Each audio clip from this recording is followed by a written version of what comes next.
Hello and welcome to CrossTalk, where all things are considered. I'm Peter Lavelle. The Obama administration and its coalition of the reluctant say they want to degrade and destroy the Islamic State. However, the strategy being played out looks very different. America's war on terror has failed. Is Washington looking for a second chance?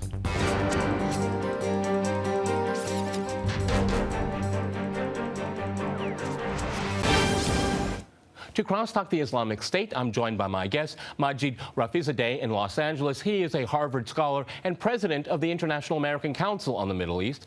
In London, we have Ken O'Keefe. He is a political analyst and ex-U.S. Marine who renounced U.S. citizenship. And in New York, we cross to Peter Van Buren. He is a veteran of the U.S. State Department who served in Iraq and is also author of We Meant Well, How I Helped Lose the Battle for the Hearts and Minds of the Iraqi People. All right, CrossTalk rules in effect, gentlemen. That means you can jump in anytime you want, and I very much encourage it.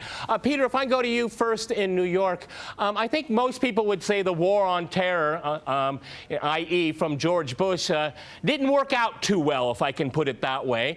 And, you know, we had Obama wanting to end these stupid wars, and now, go up to the present, to this year, we have the war on terror 2.0. Well, if the first one didn't work out too well, why are we going to try it again? Go ahead. Well, there seems to be a pattern in Washington where when something doesn't work out, the answer is to do it again, but do it more violently at a higher cost with, albeit better, technology.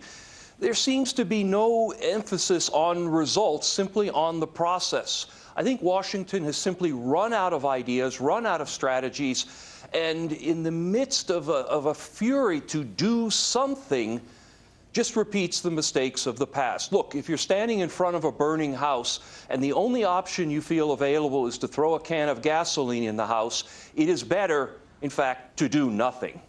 Okay. Majid in Los Angeles, I mean, when we're looking at and going after the Islamic State here to degrade and destroy, is the U.S. strategy, you know, is it the appropriate one? Because, you know, we tried destroying, bombing extremists into oblivion, and it didn't work. As a matter of fact, it got a whole lot more blowback and far more extremists on the ground. I mean, why is the strategy being pursued against the Islamic State? I think you're absolutely correct. I believe there is a structural problem in the U.S. foreign policy, and this is not just limited to Obama administration, the previous administration as well, that the short-term interests or the immediate interests override the long-term interests. And that's what you're seeing that's happening repeatedly.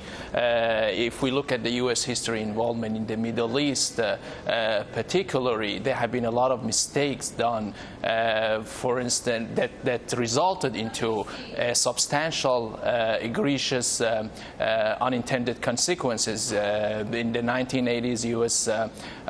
Arming and financing Mujahideen, which came back home to roost in 9/11. Then we have U.S.-led overthrow of Gaddafi, which opened the field for Al-Qaeda affiliated group to operate there. And now we have U.S.-led airstrike against the Islamic State, which does not really have any kind of articulate agenda or strategic goal that one can clearly witness. So you can see all these inefficient policies. I think there is something very articulate. If I can go to Ken in London here, this is exactly what the Islamic State wants. They want the United States to bomb them. They want to be the magnet for recruitment. If you just, even a cursory review of mainstream media, the number of people that are going there to fight their jihad or whatever they want to do, this is a magnet here. And what is very interesting here is more unintended consequences. I don't think the Islamic State really cares about that, but it wants the U.S. and its allies to trip into more blunders, and that means creating nonstop, perpetual war in the Middle East. Well, I'm going to make this interesting and disagree with everyone. Okay. I do not accept the premise, which probably isn't too much of a surprise, but nonetheless, I reject the premise that the whole point of the so-called war on terror or investing in the Mujahideen was to somehow fight terrorism or to make a better world. I would argue that if you really want to know what's happening with Middle Eastern policy, then you must read Oded Yanan's A Strategy for Israel in the 1980s. Now, in that document, which is pretty much being played out to a T right now and has been for many years, there were serious objectives for Israel. And Israel's main objectives were to expand and grow in line with the Greater Israel Project. And in order for it to do that, there would need to be an excuse to justify the expansion of Israel. And in order to do that, we would have to sow the seeds of sectarian hatred and violence in the region. The #1 target of this plan was Iraq. We've achieved that. That's not a failure. That's actually a success. Iraq is a failed state largely. It is an absolute basket case. Sectarian hatred is absolutely insane. We see the beheadings and all of this madness, and we think it's a disaster. No, it's not at all. In fact, it's all part of the plan to break up Iraq into 3 different states. When we look at Syria, we also find that the goal is once again the same thing: sow the seeds of sectarian hatred and basically turn that nation into a basket case. This is happening according to plan as well. Now, ISIS, funny enough, could stand for the Israeli Secret Intelligence Service. Many people are seeing the very big benefits to the state of Israel, the so-called Jewish state of Israel, by the breakup and the balkanization of the surrounding states. So actually, if you believe what's being told to you, and I just don't know why anyone would believe anything that comes out of the mouth of virtually any Western leader, whether it be Obama or Bush or any of the rest of them, all of these people are nothing but patent liars, and everything they say is pretty much the opposite of the truth. So I don't accept virtually anything they say. Okay, good. Okay, Peter, if I can go to you in New York, I mean, we can make some very good points there. We have this standard regime change, forced regime change around the world. If you want to go to the Middle East, all the way to Ukraine here, and I think Ken's onto something there, because for the Middle East, it's not regime change; it's region change. It's to reorder the region completely through sectarian differences. Yes, it does probably benefit, or very clearly benefits, Israel here. But this is more the unintended consequences. You can turn the apple cart upside down, but you can't control, where all the apples go, if I can use the analogy. Go ahead, Peter. I would almost feel better in a somewhat ironic way if Ken's statements were borne out, that there was some type of global strategy behind all this. What I see instead is the creation of chaos largely by a chaotic American foreign policy. It's been said many times that war is simply an extension of policy by other means.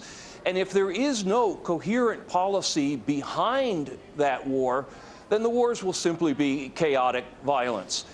Barack Obama did not bite at the opportunity to get involved in Syria a year ago. In fact, at the time when he was ready to start bombing Assad just about 13 months ago, he backed off as soon as the first excuse came to mind. We've been supporting ISIS in Jordan, in Turkey, through our proxies in Saudi Arabia and Qatar. There is absolute continuity between the policies of Iraq and breaking it up and breaking up Syria as well. It is beyond naive to suggest that the U.S. doesn't have its fingerprints all over ISIS. In fact, tell me this: why has ISIS never once, or al-Nusra Front or al-Qaeda, not once have they attacked Israel? In fact, ISIS militants are getting medical attention in the Golan Heights and in Israel itself. What does that tell you?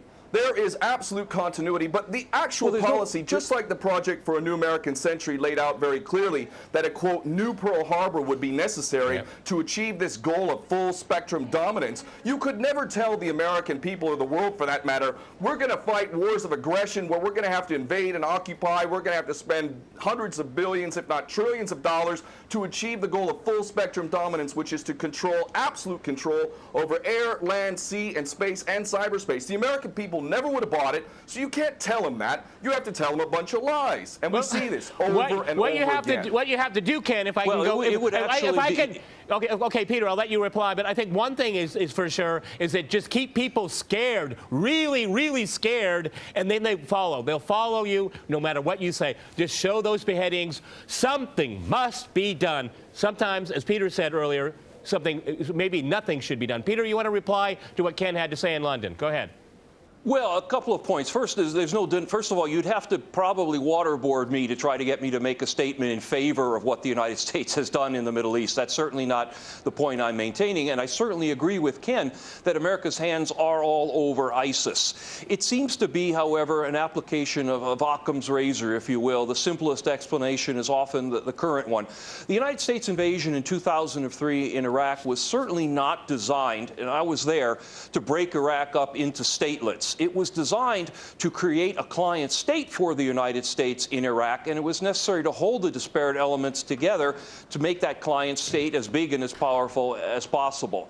But I think the thing we all do agree on here is the fear-mongering. I took a look as part of a different project that I'm working on at U.S. propaganda towards the Japanese at the end of World War II.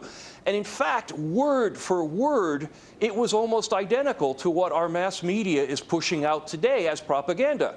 The United States at the end of World War II was using the term holy war to describe the fanatical Japanese who fought simply on the side of their emperor. If you substitute Allah and Islam for emperor, it all tracks. You could simply change the visuals. Peter, in fact, Peter, you don't even need to alter the visuals. Peter, those documentaries had beheadings in them. Let me jump in here because I want to go back to our guests in Los Angeles before we go to the break. A lot of people will say that the war on terror 2.0 is actually a war on Islam. How do you respond to that, Majid, in Los Angeles?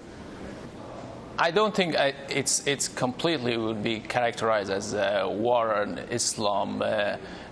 You can see evidences of what the administration is saying, that it's a war on radical Islam or the extremist group. But the fact is that this extremist group emerged as a consequences of, as a result of the inefficient Western interventionist foreign policy in the Middle East, and particularly after the invasion of Iraq.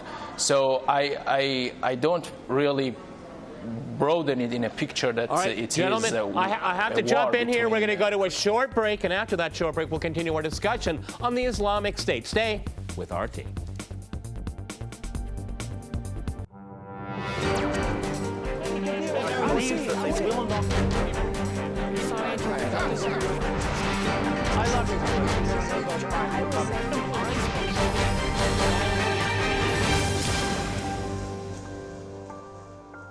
Welcome back to CrossTalk, where all things are considered. I'm Peter Lavelle. To remind you, we're discussing Washington's Middle East wars.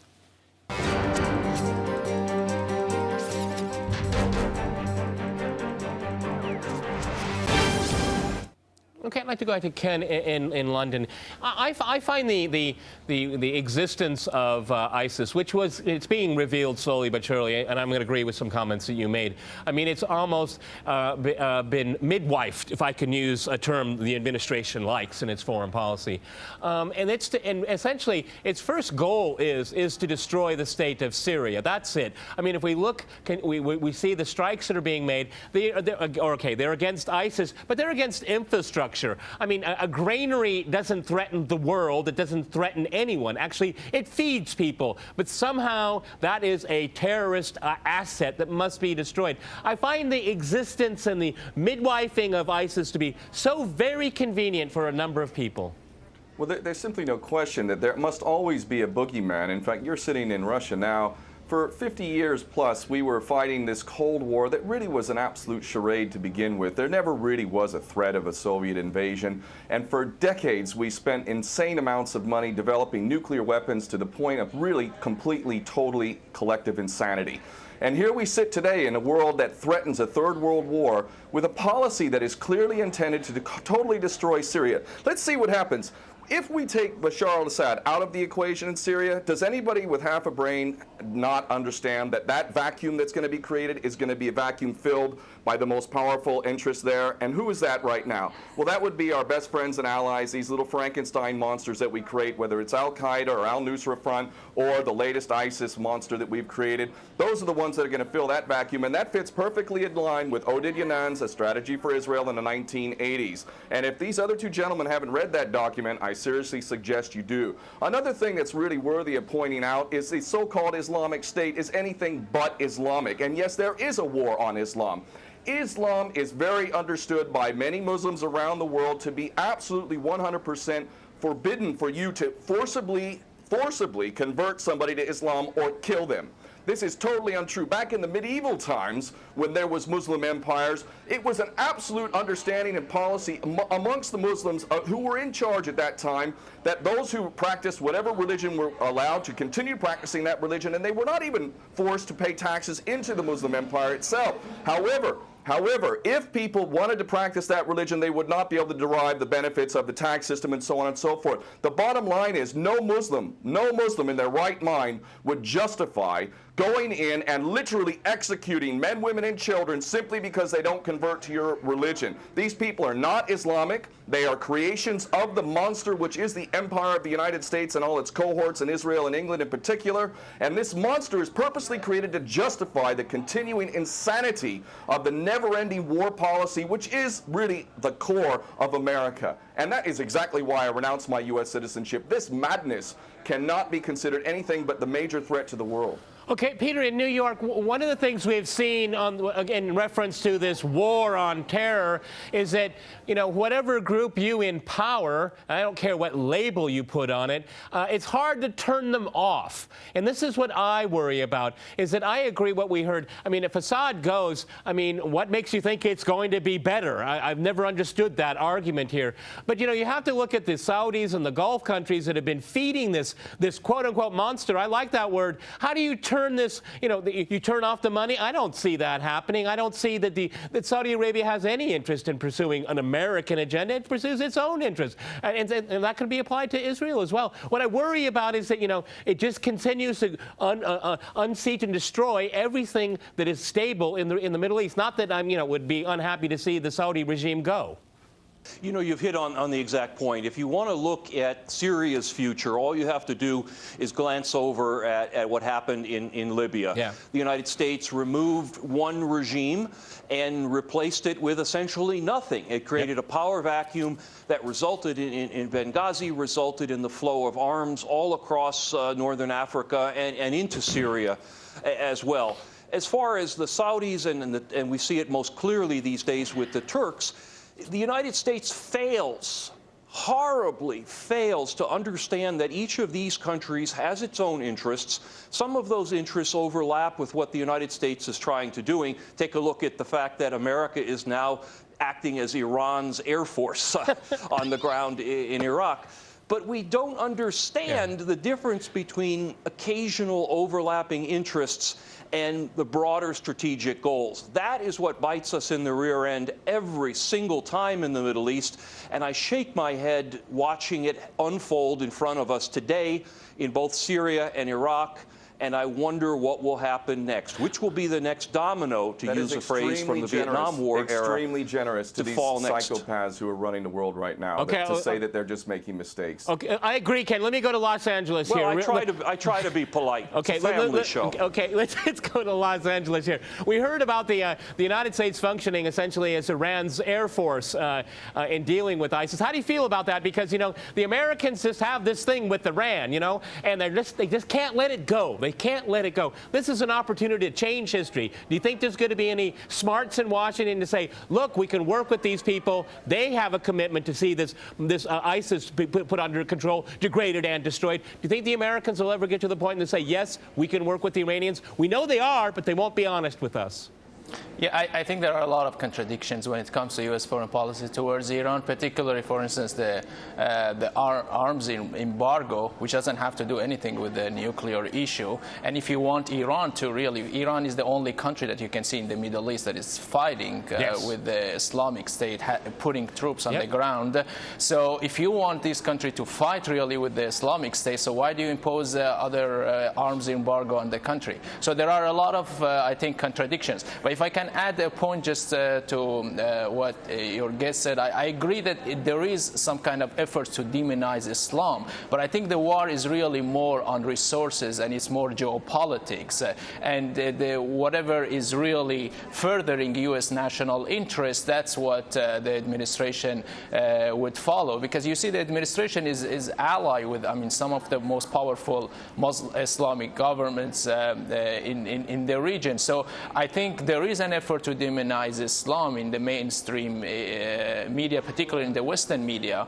But when it comes to U.S. foreign policy, Western foreign policy, it's been always what is in their national interest rather than the interest of the people in the region. And you can see now the airstrike, the coalition airstrike is really hurting mostly the civilians on the ground. The number of refugees has increased, and this is several civilians have been killed, and what they call unintended consequences of the war. And these are already reported in Reuters news agency. So it's I think at the end of the day, Syrian people who are really suffering in the middle. Okay, Ken, where do we go from here? Because from Washington and Langley, it just it probably looks like a computer game with their drones and all of that there. But I mean, to what extent? What I'm thinking about is the ultimate regime change, and that's going to be the Gulf countries here, because you can't turn these people off. They have their arms. It's remarkable. Everybody in this conflict has the same arms. Everybody's buying them from one or a few countries here. I mean, this is a really closed network here. But, the Saudis better be worried, because they're creating something that's going to go after them, because a lot of people say that they don't represent Islam. It's no mistake in my mind that the Islamic State calls itself the Islamic State, because Saudi Arabia doesn't live up to its reputation. Go ahead. Well, there are very obvious solutions. One is to arrest the traitors in the U.S. Congress and White House who have sworn to uphold the U.S. Constitution, and somehow the American people have sat by while the president has afforded himself the power to execute anyone, anywhere, anytime, for any American citizen to be detained without any due process of law, no representation, incognito, and theoretically he could be condemned to death by a military tribunal in secret and executed. All of this operating under supposedly the United States Constitution. So all of these traitors need to be arrested, first and foremost. When Netanyahu came to the Congress a couple years back, he received 29 standing ovations by these cowardly chicken hawk traitors. So the American patriots need to stand up and grab a pair and ultimately have some integrity and get rid of these traitors. Secondly, cut off all funding to Israel. Israel is a pariah state, a criminal state. It is committing active policies of genocide by the legal definition of the word according to Black's Law Dictionary. That country needs to be cut off right now. All of their attention needs to turn inward. Stop your little empire endeavors and full spectrum dominance and all of this sort of madness. Start taking care of your infrastructure back home. Start taking care of the American citizens who have worked their whole lives and now find themselves wondering how they're going to keep a roof over their head. All of that is very obvious and very sensible. Or America can continue to decline into an absolute total pariah state, hated and resented around the world, and maybe bring the whole world into World War III. I would prefer that we do the former instead of the latter, but ultimately we need some serious change in government, and that means getting rid of these traitors. Okay, Majid, what's it going to take in Los Angeles? What's it going to take for the United States to change its foreign policy? Because I think all of us here have agreed that it's not making any kind of progress. It keeps repeating the same mistakes over and over again with the wrong array of allies. Well, I don't think, the military and the corporations' interests are so embedded in U.S. Foreign policy that I'm not really optimistic that it's going to fundamentally change. But I will have to add one thing to what your guest said. I think what should be done is also stop, supporting countries like Saudi Arabia, Qatar, and being allied with these countries, which are one of the major factor in emergence of the Islamic State, Jabhat al-Nusra, or other. I got 20 seconds left. I want to go to Peter in New York. Groups. So, Peter, I want to give you the last 20 seconds. Go ahead, in New York.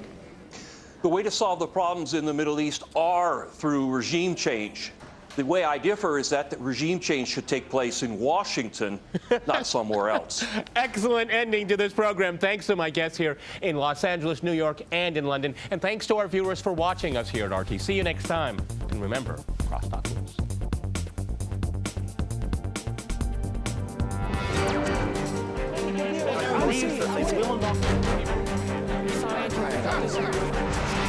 I love you.